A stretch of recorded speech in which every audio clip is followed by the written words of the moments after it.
तो कक्षा 9वीं के सभी विद्यार्थियों, जैसा कि मैं आपकी पूरी वार्षिक परीक्षा के लिए तैयारी करा रहा हूं मैथ्स की, ठीक है, 9th के लिए, ठीक है। तो बेटा मैंने अब रिक्त स्थान बताऊंगा, खास सिलेक्टेड क्वेश्चन बताऊंगा जो परीक्षा हाल में आपको देखने को मिलने वाले हैं, ठीक है। आईएमपी बड़े ही महत्वपूर्ण है, आप सब जानते हैं, रिपीटेड क्वेश्चन बहुत आते हैं, ठीक है। तो ये क्वेश्चन आंसर को परीक्षा हाल में जाने से पहले एक बार आप जरूर जाकर मिलान कर लीजिएगा, है ना। करनी 5 करनी 3, यहाँ पर घात के 3, देखो करनी के ऊपर जो लिखी रहेगी ना वही घात कहलाती है, तो यहाँ पर 3 घात है। एक ऐसा समीकरण जिसका आलेख एक सरल रेखा होता है, जिसका आलेख सरल रेखा होगा तो वो सररेखिक समीकरण कहलाएगा। जब दो किरणें एक ही अंतः बिंदु से आरंभ होती है, जब दो किरणें एक ही अंतः बिंदु से आरंभ होगी तो वे एक कोण बनाती है, ठीक है। वो क्या करती है, एक कोण बनाती है। शंकु का कुल पृष्ठीय क्षेत्रफल, शंकु का जो कुल पृष्ठीय क्षेत्रफल है वो होगा पाई आर ब्रैकेट में आर प्लस एल, ठीक है बच्चों, ठीक है। यहां से अपन देख सकते हैं ये हो जाएगा आपका पाई एक क्या है, अपरिमेय संख्या है। पाई क्या है बेटा, एक अपरिमेय संख्या। बहुपद x + 2 का शून्यक, देखो शून्यक ये 2 उधर जाएगा तो -2 हो जाएगा और ये आंसर आपका बन जाएगा, ठीक है भैया। आगे बढ़ते हैं, यहां पर अपन बात करेंगे तो ये आपकी अपरिमेय संख्या होगी, ठीक है। किसी बिंदु की x अक्ष से लंबवत दूरी y निर्देशांक कोटि कहलाती है। यदि 2 या अधिक बिंदु एक ही सरल रेखा में हो तो वो बिंदु आपके संरेख बिंदु कहलाते हैं। यहां से आप देख सकते हैं चतुर्भुज हो जाएगा ये, ठीक है। वहां चतुर्भुज जिसके विकर्ण परस्पर समकोण पर आंतरित हो, समद्विभाजित करे, वो सम चतुर्भुज होता है। अर्धवृत्त का जो कोण होता है वो 180 डिग्री का है, वो उसका जाएगा आपका, यदि हम भाग देंगे तो ये जाएगा इसका 0.01। प्रांत, प्रांत को कहते हैं अपन एक्स निर्देशांक। 90 डिग्री से अधिक एवं 180 डिग्री से कम माप वाला जो कोण है उसे हम कहते हैं अधिक कोण। दो वृत्तों की त्रिज्याएं जो होती है वो हमेशा बराबर होती है। दो वृत्तों की त्रिज्याएं कैसी होती है, बराबर होती है, ठीक है। चलिए इसके बाद में अगला है आपका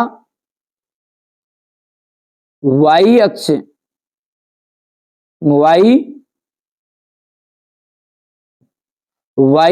रेखा वाई अक्ष को काटे, तो मतलब वाई अक्ष को काटेगी तो x का मान 0 होगा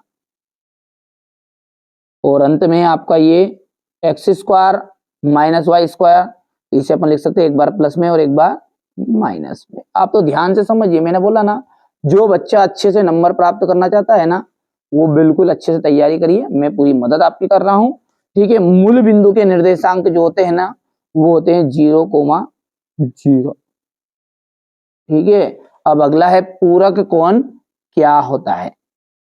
देखिए पूरक कोण का मतलब होता है कि जब दो कोणों का योग 90 डिग्री हो, यहां पर लिखते हैं अपन, जब दो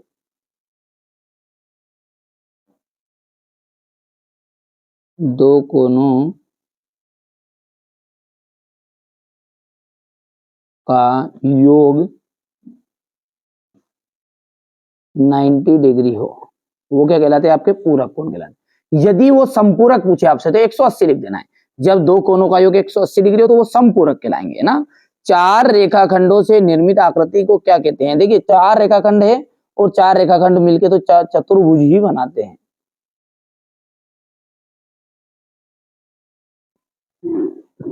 किसी विषमबाहु त्रिभुज का परिमाप ज्ञात करने संबंधी सूत्र लिखिएगा, तो ये हो जाएगा आपका S = A + B + C/2। अक्षों का प्रतिच्छेदन बिंदु क्या कहलाता है, मूल बिंदु।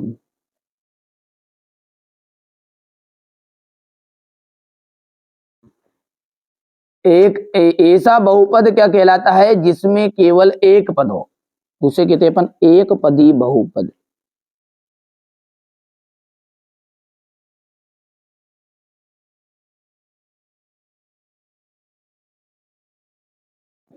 हो गया।